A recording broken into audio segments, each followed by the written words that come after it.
안녕하세요. 뉴스반장입니다. 느닷없는 이현주의 줄리 타령이 한심하기 그지없습니다. 국회의원 재선도 부산시장 경선에서도 쓴 고배를 마셨던 정치 철새 이현주의 윤석열 빨아주기가 기상천외한 수준인데요.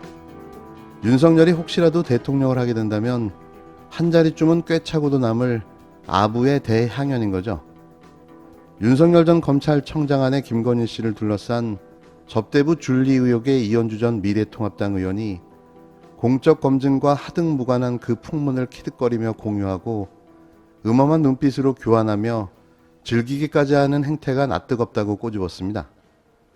이게 왜 낯뜨거워야 하는 행태가 되어야 하는 거죠? 일국의 대통령의 영부인의 과거와 그의 살아온 삶의 도덕적, 윤리적 문제를 검증하고 확인해야 하는 것은 우리 모두의 의무이자 책임입니다. 아무나 개나 소나 말이나 닭이나 대통령을, 영부인을 할 수 있는 나라가 대한민국입니까? 그 정도 수준 이하의 공직자 선출 기준조차 없는 그런 나라인가 말이죠. 이 전 의원은 12일 자신의 페이스북에서 줄리 의혹 검증과 요구 이면에는 여성 비하가 가부장적 사회의 위선이 깔려 있다며 광주 5.18 전야제에서도 유흥주점에서 여성 접객원과 음란하게 놀았던 그들이지만 나는 대통령이 될 수 있어도 그 여성은 영부인이 될 수 없단다. 그들의 이중성이 웃기지 않나라며 비꼬았는데요. 또 캐캐 묵은 페미 논란을 끌어와 정부 여당을 공격하고 있는 거죠. 이는 지난 2000년 5월 18일 전야제 참석차 광주를 방문한 일부 여권 정치인들이 시내 유흥업소를 찾아 여종업원들과 술자리를 가진 사실을 언급한 건데요. 이 전 의원은 가장 천박한 속물들은 누구인가?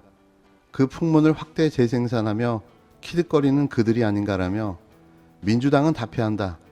그동안 여성 등 사회적 약자를 그들의 인권을 존중한다는 진보적 감수성은 다 위선이었는가라며 애둘러 횡설수설 떠들었습니다. 그러면서 이 전 의원은 줄리 의혹의 사실 여부가 윤 전 청장의 대권 도전의 결격 사유가 될 수 없다는 주장을 펼쳤는데요. 그는 배우자 과거의 사생활이나 직업의 귀천까지도 검증의 대상인가에 대해서는 동의하기 어렵다. 대한민국은 신분제 사회가 아니라고 뻘소리를 날렸습니다. 이어 대통령 부인의 자격이 되는 직업이 따로 있냐며 도덕적 질문을 하나만 던지겠다. 과거 줄리였으면 어떻고 아니면 어떤가라고 되물었는데요. 이는 본질을 기가 막히게 비껴나며 물타기 하는 전형적인 꼼수 중의 꼼수입니다. 문제는 김건희 씨의 직업이 아닌 거죠. 그가 벌여왔던 각종 비리와 범죄 의혹들이 본질인데요. 이걸 왜 느닷없는 패미 소환으로 본질을 흐리고 왜곡하려 하는 거죠? 국민들이 우습습니까? 그러면서 윤 전 청장을 향해선 이쯤에서 나는 내 아내가 과거 줄리였던 아니던 변함없이 사랑합니다. 한마디만 하면 좋겠다라며 별말이 없으니 당연히 그런 뜻이겠지만 유권자들은 그 한마디의 인간 윤석열을 다시 보게 될 것이라고 조언했는데요. 가만히 있으면 중간이라도 간다는 말이 있죠. 이는 흡사 노무현 전 대통령의 제가 제 아내를 버려야 합니까? 라는 명연설을 빗대어 조롱한 듯 보여지는데요. 이렇게 사안을 두리뭉실하게 이해하니 수준이 그 모양 그 꼬라진 거죠. 비교를 할 때에다 비교를 하시기 바랍니다. 이준석의 무능함과 한심함이 빛을 발한 심야의 이준석 잔혹사였습니다. 결국 젊은 야당 정치인의 한계를 여실히 보여준 한밤의 해프닝이었는데요. 이로써 그는 그냥 상징적인 30대 당대표 꼭두각시 허수아비로 전락하고 말았습니다. 아무튼 언제 TV 토론도 같이 한번 합시다. 국민 앞에서. 아니 제가 알기로는 관심 있는 방송사가 너무 많은데 그 대표님께서 좋은 형식 하나 골라주십시오. 전 국민에게 지급하는 방향으로 가는 것이 맞지 않냐. 그런데 공감대를 이루신 것 같고 방역이 좀 안정이 될 때 하신다는 그런 말씀으로 저희는 이해하고 있습니다. 검토된 안에 비해서 훨씬 더 개선된 피해를 입은 소상공인들에게 더 두텁게 지원하는 방법도 함께 모색하는 걸로 합의를. 더불어민주당 송영길, 국힘당 이준석 대표는 12일 만찬 회동을 갖고 코로나19 재난지원금 지급 대상을 현행 하위 80%가 아닌 전 국민으로 확대하는 데 합의했습니다. 그러나 거센 당내 반발에 직면한 이 전 대표 측이 전 국민 지원 합의를 번복하면서 양측의 합의 내용은 불과 100분 만에 휴지 조각이 되고 말았는데요. 민주당 고용진, 국힘당 황보승희 수석 대변인은 이날 저녁 여의도의 한 식당에서 1시간 15분가량 진행된 여야 대표 만찬 회동 후 기자들과 만나 오늘 분위기는 화기애애했고 진솔하게 대화를 나눴다며 7가지 정도 합의를 했다며 이같이 전했습니다. 황보 수석 대변인은 현재까지 검토한 안에 대해 훨씬 더 상향된 소상공인 지급을 두텁게 하는 안으로 전국민 재난지원금을 지급하는 방향으로 결정했다며 지급 시기는 방역 상황을 봐서 결정하기로 했다고 밝혔는데요. 민주당 내에서는 소위 하위 80% 현행안과 전국민 확대를 놓고 갑론을박이 벌어지는 가운데 여야 대표 간 전국민 지급에 합의한 겁니다. 다만 각 당에서 내부 협의를 거치기로 했는데요.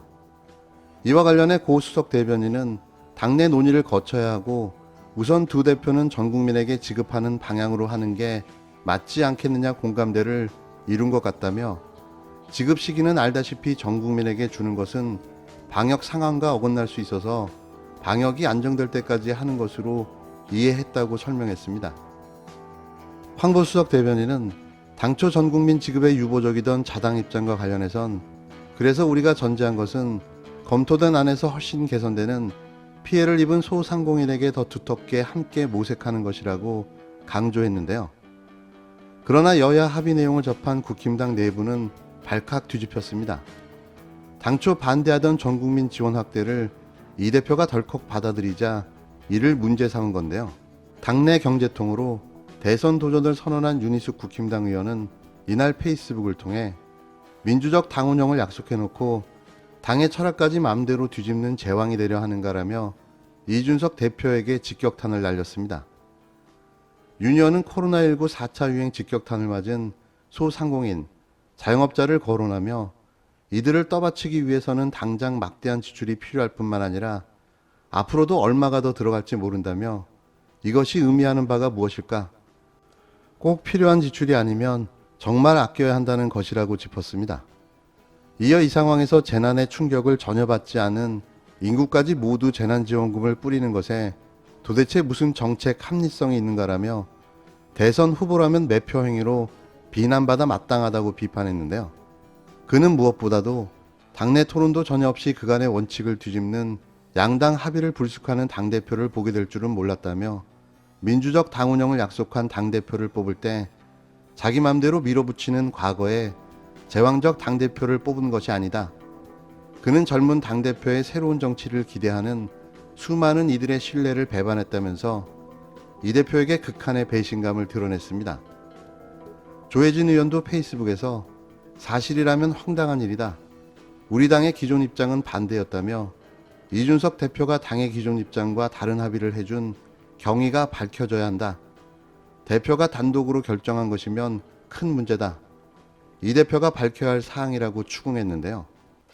이 대표의 통일부 폐지 공방을 거론하며 이 대표가 당내 소통을 좀 더 노력해야 하고 발언에 신중해야 한다고 쓴소리도 내뱉었습니다. 국힘당 내부 반발에 여야 대표 간 합의가 불과 100분 만에 백지화된 것으로 정치 경력은 풍부하지만 국정 실무 전반에서는 상대적으로 취약한 이준석 리더십의 한계가 드러났다는 지적이 나오는데요. 이미 예상됐던 바인 거죠. 그들이 이준석을 인정할 수 있겠습니까?